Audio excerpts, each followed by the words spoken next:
ನೋಡ್ತಾ ಇದ್ರ ವಿವಿಸಿ ನ್ಯೂಸ್. ನಾನು ಸ್ವಾಗತ್. ಹಾಸನ ಜಿಲ್ಲೆಯ ದಿನದ ಪ್ರಮುಖ ಸುದ್ದಿಗಳ ಕ್ವಿಕ್ ರೌಂಡ್ ಆಫ್ ನಲ್ಲಿ ಮೊದಲದಾಗಿ ಹೆಡ್ಲೈನ್ಸ್. ಮಲ್ನಾಡು ಶಿಕ್ಷಣ ಸಂಸ್ಥೆಗೆ ಹಣ ಉಳಿಸಿದ್ದಕ್ಕೆ ಅಸಮಾಧಾನ, ಗುರುದೇವನ್ ಟೀಮ್ನಿಂದ ಆಡಳಿತಕ್ಕೆ ಅಂಟಿ, ಕಾರ್ಯದರ್ಶಿ ಜಗದೀಶ್ ಚೌಡುವಳ್ಳಿ ಗಂಭೀರ ಆರೋಪ. ಬಜೆಟ್ನಲ್ಲಿ ಜಿಲ್ಲೆಗೆ ಅನುದಾನ, ಏರ್ಪೋರ್ಟ್ ಕಾಡಾನೆ ಸಮಸ್ಯೆಗೆ ನೆರವು ಕೋರಿಕೆ, ಸಂಸದ ಶ್ರೇಯಸ್ ಪಟೇಲ್ ಮಾಹಿತಿ. ಸಕಲೇಶಪುರದಲ್ಲಿ ಅಪ್ರಾಪ್ತ ಬಾಲಕನ ರಕ್ಷಣೆ, ಶ್ರೀರಾಮ ಸೇನೆ ರಾಜ್ಯ ಸಹ ಕಾರ್ಯದರ್ಶಿ ವಿರುದ್ಧ ಪ್ರಕರಣ ದಾಖಲು, ಸಕಲೇಶಪುರ ತಾಲೂಕು ಜಾನ್ಕೆರೆ ಗ್ರಾಮದಲ್ಲಿ ಘಟನೆ. ಶಿಲುಬೆ ಬೆಟ್ಟದಲ್ಲಿ ಗಣಿಗಾರಿಕೆ ನಿಲ್ಲಿಸಲು ಮನವಿ, ರೈತ ಸಂಘದಿಂದ ಜಿಲ್ಲಾಧಿಕಾರಿ ಕಚೇರಿ ಎದುರು ಪ್ರತಿಭಟನೆ, ಗಣಿಗಾರಿಕೆಗೆ ಜಿಲ್ಲಾಡಳಿತ ಒಪ್ಪಿಗೆ ನೀಡದಂತೆ ಒತ್ತಾಯ. ಕುಡಿದ ಮತ್ತಿನಲ್ಲಿ ಡ್ರೈವಿಂಗ್, ಟೋಲ್ ಗೇಟ್ ಮುರಿದುಕೊಂಡು ಹೋದ ಲಾರಿ ಚಾಲಕ, ಬೈರಾಪುರ ಟೋಲ್ ಗೇಟ್ ಬಳಿ ಘಟನೆ.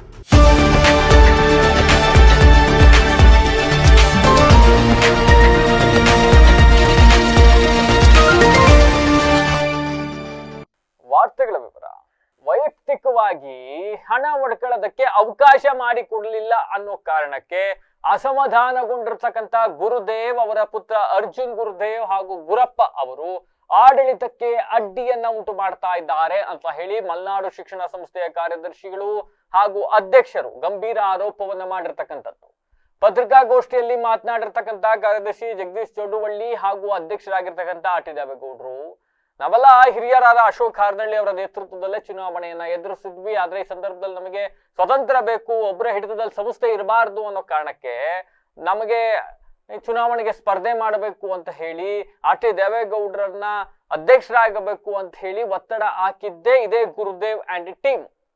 ಆದರೆ ಇವತ್ತು ತಮ್ಮ ವೈಯಕ್ತಿಕ ಲಾಭಗಳನ್ನ ಮಾಡಿಕೊಳ್ಳಲಿಕ್ಕೆ ನಾವು ಅವಕಾಶವನ್ನ ಕಲ್ಪಿಸಿಕೊಡಲಿಲ್ಲ ಅನ್ನೋ ಕಾರಣವನ್ನ ಇಟ್ಕೊಂಡು ಅರ್ಜುನ್ ಗುರುದೇವ್ ಅವರು ಸ್ಮಾರ್ಟ್ ಕ್ಯಾಂಪಸ್ ಮಾಡ್ಲಿಕ್ಕೆ ಅಂತ ಒಂದು ಟೆಂಡರ್ ನ ತಗೊಬಂದ್ರು. ಆದ್ರೆ ಅದನ್ನ ಯಾರೊಬ್ರು ಉಚಿತವಾಗಿ ಮಾಡಿಕೊಟ್ರು, BSR ಕಂಪನಿಯವರು. ಹಂಗಾಗಿ ಅದು ಅವ್ರ ಕೈ ತಪ್ಪಿತು. ಹಾಸ್ಟೆಲ್ ಕಾಮಗಾರಿ ಮಾಡ್ಲಿಕ್ಕೆ ಕೋಟ್ಯಾಂತರ ರೂಪಾಯಿದ ಕೊಟೇಶನ್ ತಗೊಬಂದಿದ್ರು. ಆದ್ರೆ ಖಾಸಗಿಯಿಂದ ಕೊಟೇಶನ್ ತರಿಸಿದಾಗ ಅವ್ರು ಏನ್ ಕೊಟೇಶನ್ ಕೊಟ್ಟಿದ್ರು ಅದ್ರ ಅರ್ಧದಷ್ಟು ಕೊಟೇಶನ್ ಕೊಟ್ರು. ಹಂಗಾಗಿ ಆ ಕಾಮಗಾರಿ ಅವರ ಕೈ ತಪ್ಪಿತು. ಇದಾದ ನಂತರ ಕಾಲೇಜಿನ ಒಂದು ಫೀಸ್ ಸ್ಟ್ರಕ್ಚರ್ ನ ಸಾಫ್ಟ್ವೇರ್ ಬಿಲ್ಡ್ ಮಾಡ್ಲಿಕ್ಕೆ ತಮ್ಮದೇ ಒಂದು ಸಂಬಂಧಿಕರನ್ನ ಕರ್ಕೊಂಡ್ಬಂದು ಕೊಟೇಶನ್ ನ ಕೊಟ್ರು. ಆದ್ರೆ ಅದನ್ನು ಕೂಡ ಬ್ಯಾಂಕ್ ನವರೇ ನಮ್ಗೆ ಫ್ರೀ ಆಗಿ ಮಾಡಿಕೊಟ್ರು. ಹಿಂಗಾಗಿ ಅದು ಕೂಡ ಅವರ ಕೈ ತಪ್ಪಿತು. ಹೀಗೆ ಎಲ್ಲಾ ಕಾಮಗಾರಿಗಳ ಮೂಲಕ ಹಣ ಮಾಡೋದಕ್ಕೆ ಅರ್ಜುನ್ ಗುರುದೇವ್ ಏನ್ ಮುಂದಾಗಿದ್ರು, ಅದಕ್ಕೆ ಅಡ್ಡಿಯಾದ ಕಾರಣ ಹಣ ಮಾಡ್ಕೊಳಕ್ಕಾಗಲಿಲ್ಲ ಅನ್ನೋ ಕಾರಣಕ್ಕೆ ಅಧಿಕಾರಕ್ಕೆ ಬಂದು 6 ತಿಂಗಳು ಬಹಳ ಚೆನ್ನಾಗಿ ಅಧಿಕಾರವನ್ನ ನಡೆಸಿದ್ವಿ. ಅದಾದ ಮೇಲೆ ಗುರುದೇವ್ ಅವರು ಹಾಗೂ ಅವರ ಪುತ್ರ ಅರ್ಜುನ್ ಗುರುದೇವ್ ಇವರೆಲ್ಲ ಸೇರ್ಕೊಂಡು ನಮಗೆ ಆಡಳಿತ ಮಾಡಕ್ ಬಿಡ್ತಾ ಇಲ್ಲ ಅಂತಕ್ಕಂಥ ಗಂಭೀರ ಆರೋಪವನ್ನ ಮಾಡಿರ್ತಕ್ಕಂಥದ್ದು. ಅಂಡ್ ಇದರ ಪರಿಣಾಮವಾಗಿ, ಈ ತರ ಕಟ್ಟುನಿಟ್ಟಿನ ಕ್ರಮಗಳನ್ನ ತೆಗೆದುಕೊಂಡ ಪರಿಣಾಮವಾಗಿ ಕಾಲೇಜು ಸಂಸ್ಥೆಯಲ್ಲಿ ಇವತ್ತು FD, SB, ಕರೆಂಟ್ ಅಕೌಂಟ್ ಇವೆಲ್ಲವೂ ಸೇರಿ 87.25 ಕೋಟಿ ಹಣವನ್ನ ನಾವು ಇವತ್ತು ಠೇವಣಿ ಇಟ್ಟಿದ್ದೀವಿ. ನಾವು ಅಧಿಕಾರ ವಹಿಸ್ಕೊಂಡ ದಿವಸ ಸೊಸೈಟಿ ಅಕೌಂಟ್ ಅಲ್ಲಿ ಒಂದೇ ₹1 ಇಟ್ಟೋಗಿರ್ಲಿಲ್ಲ, 0 ರೂಪೀಸ್ ಇತ್ತು. ಸೊಸೈಟಿಲಿ ಸಂಬಳ ಕೊಡಕ್ಕಾಗದೆ ಹಾಸ್ಟೆಲ್ ಅಲ್ಲಿ 1 ಕೋಟಿ ನಾವು ಸಾಲ ತಗೊಂಡಿದ್ವಿ. ಆದ್ರೆ ಈಗ ಒಂದೇ ವರ್ಷದಲ್ಲಿ ಕೇವಲ ಸೊಸೈಟಿಯಲ್ಲೇ ಕಾರ್ಪಸ್ ಫಂಡ್ ಮತ್ತೆ ಸದಸ್ಯತ್ವ ಶುಲ್ಕ ಅಂಡ್ ಕಟ್ಟಡ ಬಾಡಿಗೆ ಮೂಲಕ ಬರ್ತಕ್ಕಂಥ ಹಣ ಇವೆಲ್ಲವೂ ಸೇರಿ 4.9 ಕೋಟಿ ಹಣವನ್ನ ಇಟ್ಟಿದ್ದೀವಿ. ನಾವು ಅಧಿಕಾರ ಪಡೆದಾಗ 68 ವರ್ಷ ಆಡಳಿತ ನಡೆಸಿ ಕಾಲೇಜ್ ಅಕೌಂಟ್ ಅಲ್ಲಿ ಅವ್ರು ಇಟ್ಟಿದ್ದು ಕೇವಲ 52.10 ಕೋಟಿ ಹಣ. ಆದ್ರೆ ನಾವು 1 ವರ್ಷಕ್ಕೆ ಅದನ್ನ 87.25 ಕೋಟಿ ಮಾಡಿ ಹೆಚ್ಚಿದ್ದೀವಿ. ಇಷ್ಟೆಲ್ಲ ಮಾಡಿದ್ರು, ಇಷ್ಟೆಲ್ಲ 65 ವರ್ಷ 66 ವರ್ಷದಿಂದ 68 ವರ್ಷದಿಂದ ಇಟ್ಟಿದ್ದ ಹಣ, ನಾವು ಬರೀ 1 ವರ್ಷಕ್ಕೆ ಇಟ್ಟಿರೋ ಹಣ ಇಷ್ಟು ಡಿಫ್ರೆನ್ಸ್ ಇದೆ. ಇಷ್ಟಾದ ಮೇಲೂ ಯಾವ ಮಾನದಂಡದಲ್ಲಿ, ಯಾವ ಆಧಾರದ ಮೇಲೆ ನಮ್ಮ ಮೇಲೆ ಭ್ರಷ್ಟಾಚಾರದ ಆರೋಪ ಮಾಡ್ತಾ ಇದ್ದಾರೆ ಅಂತ ಗೊತ್ತಿಲ್ಲ ಅಂತ ಹೇಳಿದ್ರು. ಒಟ್ಟಿನಲ್ಲಿ ಮಲ್ನಾಡು ಕಾಲೇಜು ಆಡಳಿತ ಮಂಡಳಿಗೆ ಸಂಬಂಧಪಟ್ಟಂತೆ ಆನ್ ಫಿಗರ್, ಕಣ್ಣಲ್ಲಿ ನೋಡೋಕೆ ನಮಗೆ ಕಾಣದೇ ಇರ್ತಾರ, ಅಂಡ್ ಆನ್ ಡಾಕ್ಯುಮೆಂಟ್ ಸಂಸ್ಥೆಯಲ್ಲಿ ಕೋಟ್ಯಾಂತರ ರೂಪಾಯಿ ಹಣವನ್ನ ಒಂದೇ ವರ್ಷದಲ್ಲಿ ಉಳಿಸಿ ಸಾಧನೆಯ ಹಾದಿಯಲ್ಲಿ ಇರಬೇಕಾದ್ರೆ ಅದಕ್ಕೆ ಡಿಸ್ಟರ್ಬ್ ಮಾಡ್ತಕ್ಕಂಥ ಕೆಲಸಗಳು ನಡೀತಾ ಇದ್ದಾವೆ ಅಂತಕ್ಕಂಥದ್ದು ಆಡಳಿತ ಮಂಡಳಿ ಆರೋಪ. ಅಂಡ್ ಪತ್ರಿಕಾಗೋಷ್ಠಿಯಲ್ಲಿ ಹಿರಿಯ ಉಪಾಧ್ಯಕ್ಷರಾಗಿರ್ತಕ್ಕಂಥ JL ಮುದ್ದೇಗೌಡರು, ಖಜಾಂಚಿ ಪಾರ್ಶ್ವನಾಥ್ ಅವರು, AVK ಕಾಲೇಜಿನ ಉಪಾಧ್ಯಕ್ಷರಾದ ನಾಗರಾಜ್ ಜೈನ್ ಅವರು ಹಾಜರಿದ್ದರು. ನಾನು ಸುಮಾರು 12 ವರ್ಷ ಕಾರ್ಯದರ್ಶಿಯಾಗಿ ಕೆಲಸ ಮಾಡಿದೆ, ತಮಗೆಲ್ಲ ಗೊತ್ತಿದೆ. ನಾನು ಚುನಾವಣೆ ಹಿಂದಿನ ದಿವಸ ಈ ಗುರುದೇವರು ಅವರೆಲ್ಲ ಒಟ್ಟಿಗೆ ಸೇರಿದ್ದು. ನಾನು ಹೇಳಿದೆ, ನೋಡಪ್ಪ, ನೀವೆಲ್ಲ ಒಟ್ಟಿಗೆ ನನ್ನ ಜೊತೆ ಇರೋ ಹಾಗಿದ್ದರೆ ನಾನು ಈ ಸ್ಥಾನಕ್ಕೆ ಒಪ್ಕೊಳ್ತಾಯಿದ್ದೆ, ಊಟ ಮಾಡ್ತಾಯಿದ್ದು. ಇಲ್ಲ ಅಂದರೆ ನಾನು ಇವತ್ತೂ ನನಗೆ ಇದರ ಅವಶ್ಯಕತೆ ಇಲ್ಲ, ಎಲ್ಲ ಇರಬೇಕು ಅಂತ ಹೇಳಿದರು. ಈ ಮಧ್ಯೆ ನಮಗೂ ಅವರು ಒಂದು ಒಪ್ಪಂದ ಆಯಿತು ಬರವಣಿಗೆಯಲ್ಲಿ, ಗುರುದೇವು ನಮ್ಮ ಮಧ್ಯೆ. ನಾನು 3 ವರ್ಷ ಇರ್ತಕ್ಕಂಥದ್ದು, 2 ವರ್ಷ ಅವರೇ ಬಿಟ್ಕೊಡ್ತಕ್ಕಂಥ. ಇವ್ರು ಸೈನ್ ಹಾಕಿದ್ದಾರೆ, ನಾನು ಸೈನ್ ಹಾಕಿದ್ದೇನೆ, ಇವ್ರು ಹಾಕಿದ್ದಾರೆ, ಗುರುದೇವ್ ಹೇಳ್ತಾರೆ. ಅವ್ರ ಹತ್ರನೂ ಕಾಪಿ ಇದೆ, ನನ್ನ ಮಾತ್ರನೇ ಇದೆ.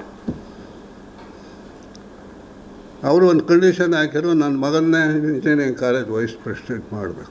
ಈ ಅರ್ಜುನ್ ಗುರುದೇವ್ ಅಂತಕ್ಕಂಥವರು ಫೀಸ್ನ ಸಾಫ್ಟ್ವೇರ್ನಲ್ಲಿ ಲೋಪ ಇರ್ತದೆ. ಆ ಸಾಫ್ಟ್ವೇರ್ಗೆ 10 ರೂಪಾಯಿ ನೀವು ಇದನ್ನು ಹಾಕಿದ್ರೆ ಎಡಿಟ್ ಸಿಸ್ಟಮ್ನಲ್ಲಿ ಅವರು 18,000 ಕಟ್ಟೋನು 18 ರೂಪಾಯಿ ಕಟ್ಟಿ 18,000 ರೂಪಾಯಿದು ಚಲನ್ ತಂದು ಕೊಟ್ಟಿದ್ದನ್ನು ಇಲ್ಲಿ ಲೋಪ ನನಗೆ ಕಂಡು ಬರ್ತದೆ. ಕೆಲವು 18,000 ಕಟ್ಟೋನು 18 ರೂಪಾಯಲ್ಲಿ ಫೀಸ್ ಕಟ್ಟೋಗಿದ್ದಾನೆ.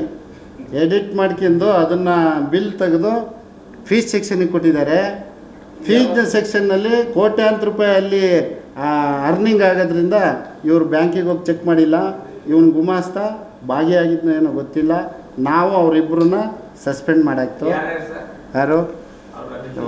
ರಮೇಶ್ ಅಂತೇಳಿ ಒಬ್ಬರಿದ್ದರು ಅಲ್ಲಿ, ಅವ್ರನ್ನ ತೆಗೆದು ಅದಾದ 1 ತಿಂಗಳಿಗೆ ರಿಟೈರ್ಡ್ ಆದವ್ರನ್ನ ಇಟ್ಕೊಂಡಿದ್ದು ನಾಗೇಂದ್ರ ಅಂತೇಳಿ ಅವ್ರನ್ನೂ ತೆಗೆದು. ಸೊ ಅದನ್ನು ಚೆಕ್ ಮಾಡಿಸ್ತಾ ಹಾಕಿದಂಥ ಒಂದು ದೊಡ್ಡ ಸವಾಲು ಅಂತಂದರೆ 75-80 ನೌಕರರನ್ನ ನೀವು ಲೆಕ್ಚರರ್ಸ್ನ ತಗೊಂಡಿದ್ದೀರಾ. ಇಲ್ಲಿ ಭಾಳ ಗೋಲ್ಮಾಲ್ ನಡೆದಿದೆ ಅಂತಕ್ಕಂಥದ್ದು ಅವ್ರ ಆರೋಪ. ನಾವು ತಗೊಂಡಿರೋದು 32 ಜನ ಮಾತ್ರ. ಅವರು ಎಲ್ಲಿ ಬೇಕಾದರೂ ಬಂದು ಚೆಕ್ ಮಾಡಿ ಕೇಳಲಿ.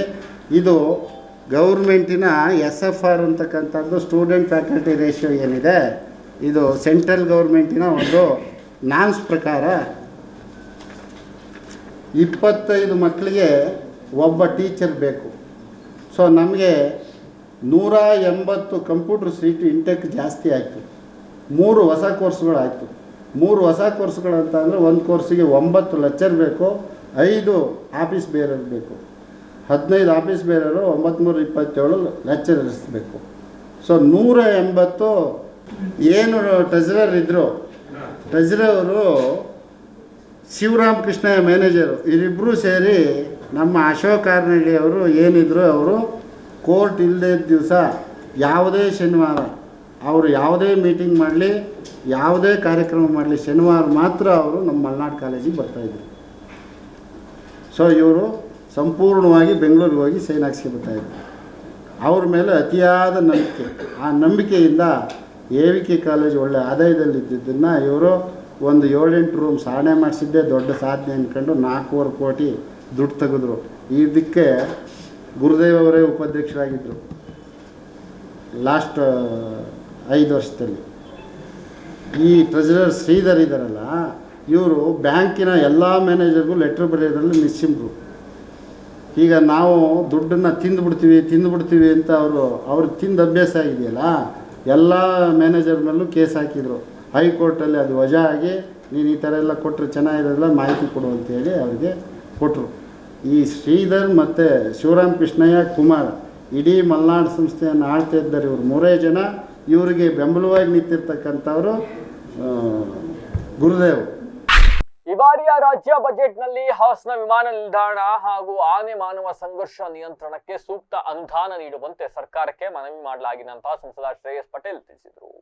ಸುದ್ದಿಗಾರರೊಂದಿಗೆ ಮಾತನಾಡಿದ ಅವರು, ವಿಮಾನ ನಿಲ್ದಾಣ ಅಭಿವೃದ್ಧಿಗೆ ಸುಮಾರು 80 ಕೋಟಿ ರೂಪಾಯಿ ಅನುದಾನ ದೊರೆಯುವ ನಿರೀಕ್ಷೆ ಇದೆ. ಅದು ಬಜೆಟ್ ಅಲ್ಲಿ ಬರ್ದೋದ್ರು ಕೂಡ ಆ ಅನುದಾನ ನಮಗೆ ಸಿಗುತ್ತೆ, ಯಾಕೆಂದ್ರೆ ಅದು ಆನ್ ಗೋಯಿಂಗ್ ವರ್ಕ್ ಇರೋದ್ರಿಂದ.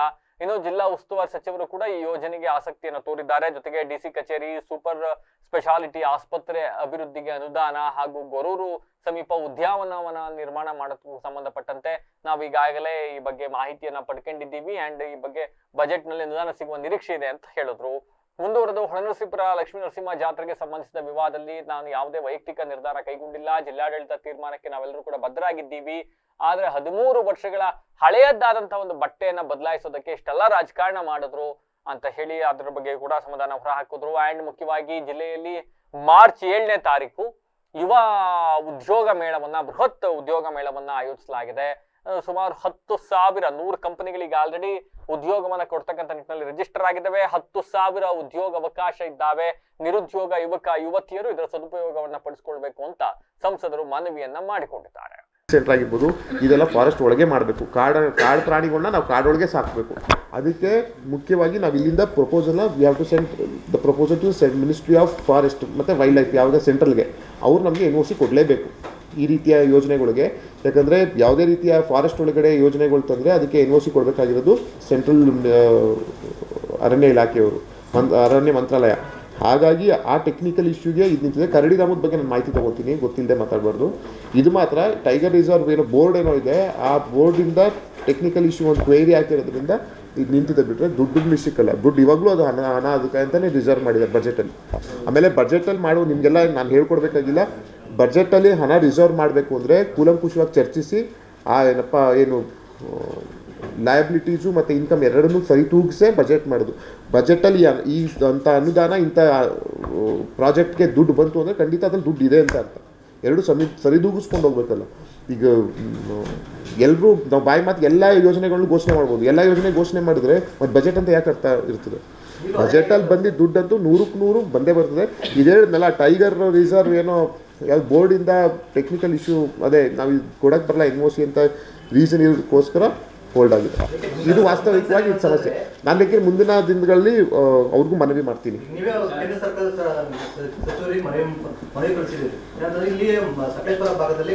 ಅದೊಂದು ಲೆಟರ್ ಬಂದಿದೆ, ಅದು ಪ್ರಿಂಟ್ಔಟ್ ತೆಗಿರಿ.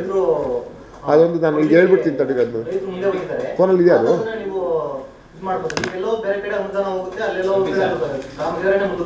ಅದೆರಡು ಪ್ರಿಂಟ್ಔಟ್ ತೆಗಿಸಿ.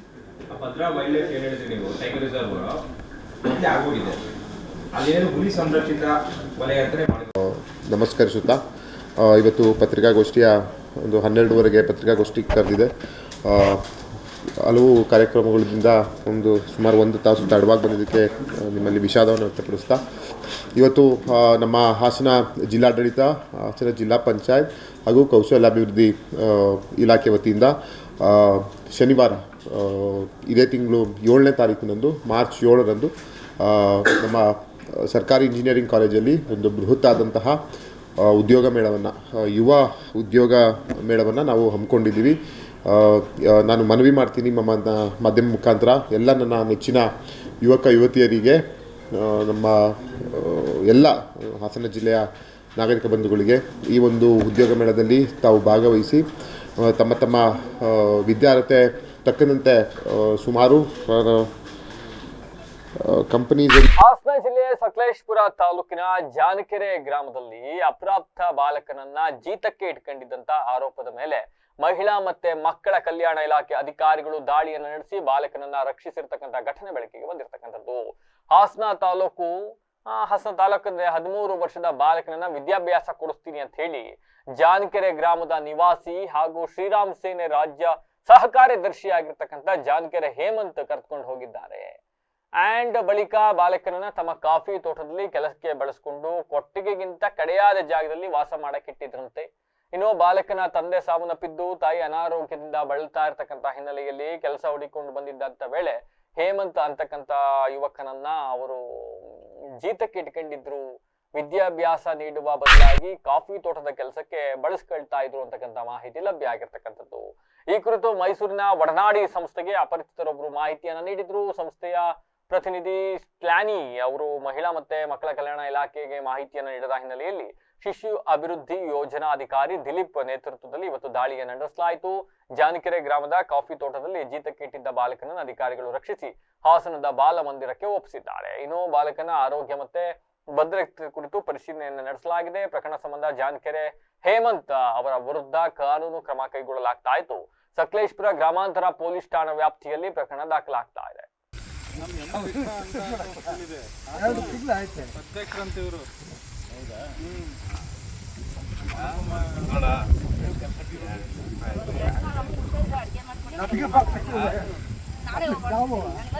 ಇವ್ರು ಎಷ್ಟು ಪ್ರೀತಿ ನೋಡ್ತೀವಿ ಗೊತ್ತಾ.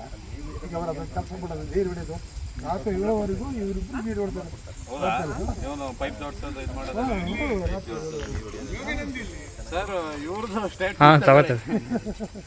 ನಮ್ದಕ್ಕೆ ನಾವೇನು ಕೆಟ್ಟದ್ ಮಾಡಿರೋಣ. ಇವ್ರು ಕರ್ಕೊಂಬಂದಾರ ಯಾವರು ನಮಗೆ ಗೊತ್ತಿಲ್ಲ. ಇವ್ರದ್ದು ಯಾವರು ಗೊತ್ತಿಲ್ಲ. 2 ತಿಂಗಳಿಂದ ಎಲ್ಲ ಪ್ರತಿಯೊಂದು ಕೆಲಸ ಮಾಡ್ತೀವಿ. ಓಹ್ 8 ಜಡ್ಡು ಏನೇನು ಇದು ಸಂಬಳ ಅದೇನು ನಮ್ಗೆ ಗೊತ್ತಿಲ್ಲ. ಅವರು ಏನು ಮಾತಾಡೋದು ಬಟ್ ಎಲ್ಲ ಪ್ರತಿಯೊಂದು ಕೆಲಸ ಮಾಡ್ತಾರೆ. 8 ಜಡ್ಡು ಏನೇನು ಪಟ್ಕೆ ತೆಗೆಯೋದು, ಪೈಪ್ ಲೈನ್ ಮಾಡೋದು, ಮೋಟರ್ ಸ್ಟಾರ್ಟ್ ಮಾಡೋದು ಎಲ್ಲ ಇವನೇ ಮಾಡೋದು. ಆಲೂರು ತಾಲೂಕಿನ ಶಿಲುಬೆ ಬೆಟ್ಟದಲ್ಲಿ ಗಣಿಗಾರಿಕೆ ಮಾಡೋದಕ್ಕೆ ಜಿಲ್ಲಾಡಳಿತ ಒಪ್ಪಿಗೆ ನೀಡಬಾರದು ಅಂತ ಹೇಳಿ ಜಿಲ್ಲಾ ರೈತ ಸಂಘದಿಂದ ಜಿಲ್ಲಾಧಿಕಾರಿ ಕಚೇರಿ ಎದುರು ಪ್ರತಿಭಟನೆಯನ್ನು ನಡೆಸಲಾಯಿತು. ಹಾಸನದ ರೈತ ಸಂಘದ ಜಿಲ್ಲಾಧ್ಯಕ್ಷ ಬಾಬು ಮಾತನಾಡಿ, ಆಲೂರು ತಾಲೂಕಿನ ಪ್ರಸಿದ್ಧವಾದ ಶಿಲುಬೆ ಬೆಟ್ಟ, ಈ ಪವಿತ್ರವಾದ ಬೆಟ್ಟದಲ್ಲಿ ಗಣಿಗಾರಿಕೆ ಮಾಡ್ತಾ ಇರ್ತಕ್ಕಂಥದ್ದು ಅನೇಕ ತಿಂಗಳಿಂದ ರೈತ ಸಂಘ ಸೇರಿದಂತೆ ಹಲವಾರು ಸಂಘ ಸಂಸ್ಥೆಗಳು ಪ್ರತಿಭಟನೆ ಮಾಡಿದ್ರು ಸಹ ಇನ್ನು ಪೊಲೀಸ್ ಅವರು ಅವ್ರನ್ನ ಕರ್ಕೊಂಡ್ಬಂದ್ಬಿಟ್ಟು ಸ್ಥಳೀಯರಿಗೆ ಬೆದರಿಕೆ ಆಗ್ತಕ್ಕಂಥ ಕೆಲಸಗಳು ನಡೀತಾ ಇದ್ದಾವೆ. ಹಾಗಾಗಿ ಯಾವುದೇ ಕಾರಣಕ್ಕೂ ಕೂಡ ಅಲ್ಲಿ ಗಣಿಗಾರಿಕೆ ಮಾಡ್ಲಿಕ್ಕೆ ಅವಕಾಶವನ್ನ ಕಲ್ಪಿಸಿಕೊಡಬಾರದು. ಸಾಕಷ್ಟು ಆನೆಗಳೆಲ್ಲ ಓಡಾಡ್ತಕ್ಕಂಥ ಸ್ಥಳ ಇದು. ಇಲ್ಲಿ ಈ ರೀತಿ ಗಣಿಗಾರಿಕೆಗೆ ಅವಕಾಶ ಕಲ್ಪಿಸಿ ಕೊಟ್ಟು ಬಿಟ್ರೆ ಬಹಳ ಕಷ್ಟ ಆಗುತ್ತೆ. ಒಂದು ವೇಳೆ ಏನಾದ್ರೂ ಜಿಲ್ಲಾಡಳಿತ ಅನುಮತಿ ಕೊಟ್ಟಿದ್ದೇ ಆದಲ್ಲಿ ನಮ್ಮ ಹೋರಾಟವನ್ನ ತೀವ್ರಗೊಳಿಸ್ತೀವಿ ಅಂತಕ್ಕಂಥ ಎಚ್ಚರಿಕೆಯನ್ನ ನೀಡಿದ್ದಾರೆ. ಇನ್ನು ಈ ವೇಳೆ ರಕ್ಷಣಾ ವೇದಿಕೆ ಜಿಲ್ಲಾಧ್ಯಕ್ಷ ಸತೀಶ್ ಪಟೇಲ್, ಜಿಲ್ಲಾ ಕಾರ್ಯದರ್ಶಿ ವಿಠಲ್ ಗಂಗಾಧರ್ ಸೇರಿದಂತೆ ಇನ್ನಿತರರು ಹಾಜರಿದ್ದರು. ಅಧ್ಯಕ್ಷ ಸತೀಶ್ ಪಟೇಲ್ ಬಾಬು, ಹಾಸನ ಜಿಲ್ಲಾ ರೈತ ಸಂಘದ ಜಿಲ್ಲಾಧ್ಯಕ್ಷ.